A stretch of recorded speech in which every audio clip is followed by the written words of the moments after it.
राज्य मंत्री गोपाल कांडा, जिनकी किसी वक्त प्रदेश की राजनीति में खूब तूती बोला करती थी, लेकिन एयर होस्टेस गीतिका सुसाइड केस में कांडा ऐसे फंसे कि मंत्री पद तो गया ही, 1 साल से ऊपर वक्त उन्हें जेल में भी बिताना पड़ा। जेल से बाहर आए तो उन्होंने हरियाणा लोकहित पार्टी यानी लोसूपा के नाम से अपना एक राजनीतिक दल भी बनाया, लेकिन विधानसभा चुनाव में उन्हें हार का सामना भी करना पड़ा। लेकिन अब जल्द ही कांडा के दिन बदलने वाले हैं।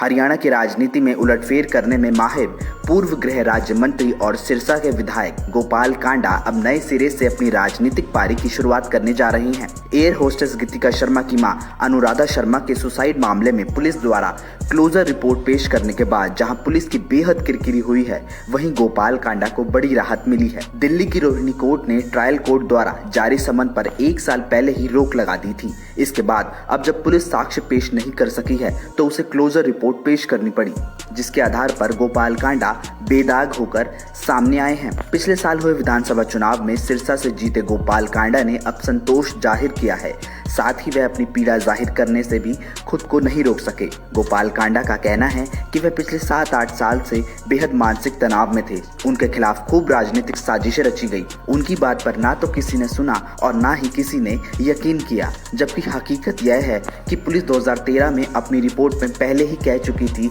कि गोपाल कांडा के खिलाफ किसी तरह का कोई ठोस सबूत नहीं है। उनके खिलाफ सिर्फ मीडिया ट्रायल के आधार पर कार्रवाई हुई है, जो न्याय संगत नहीं कही जा सकती। अब कोर्ट में पुलिस द्वारा क्लोजर रिपोर्ट पेश किए जाने से साबित हो गया है कि उसके पास ऐसा कोई साक्ष्य नहीं है जिसके आधार पर उन्हें कई सालों तक बदनाम किया जाता रहा है। विधायक गोपाल कांडा ने अब सवाल किया है कि इतने सालों में उनकी जो मानहानि हुई उसकी भरपाई कौन करेगा और कैसे होगी। साथ ही कांडा ने खुद जवाब दिया है कि मेरे खिलाफ हरियाणा या दिल्ली समेत देश की किसी कोर्ट में किसी के भी द्वारा छेड़छाड़ तक की रिपोर्ट दर्ज नहीं है, लेकिन मुझे राजनीतिक साजिश में फंसाया गया है। इसके पीछे कौन लोग रहे होंगे? इस सवाल के जवाब में कांडा ने कहा कि अभी यह समय इस बात का खुलासा करने का नहीं है, समय आने पर सब कुछ उजागर करूंगा। उन्होंने कहा कि पुलिस द्वारा केस क्लोजर रिपोर्ट अदालत में पेश करने तथा दिल्ली की रोहिणी कोर्ट द्वारा इस केस को खारिज कर दिए जाने के बाद स्थिति खुद ब खुद साफ हो गई है।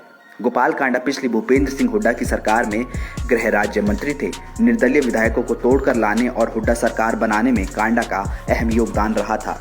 गीतिका कांड के बाद कांडा पर दबाव बना तो उन्हें मंत्री पद छोड़ना पड़ा। बाद में उन्होंने अपनी अलग हरियाणा लोकहित पार्टी बनाई। कांडा की सिरसा में मजबूत पकड़ है, लिहाजा वह सिरसा में अपनी ही पार्टी के टिकट पर चुनाव जीत गए। भाजपा सरकार के गठन के दौरान भी कांडा गेम चेंजर की भूमिका में थे, लेकिन उमा भारती के ट्वीट ने भाजपा का खेल बिगाड़ दिया था। जेजेपी का समर्थन लेने से पहले बीजेपी कांडा के बूते निर्दलीय विधायकों के सहयोग से अपनी सरकार बनाने जा रही थी। कोर्ट से राहत मिलने के बाद गोपाल कांडा की सोमवार को भी हरियाणा भवन में मुख्यमंत्री मनोहर लाल से मुलाकात भी हुई। ब्यूरो रिपोर्ट, जनमत हरियाणा।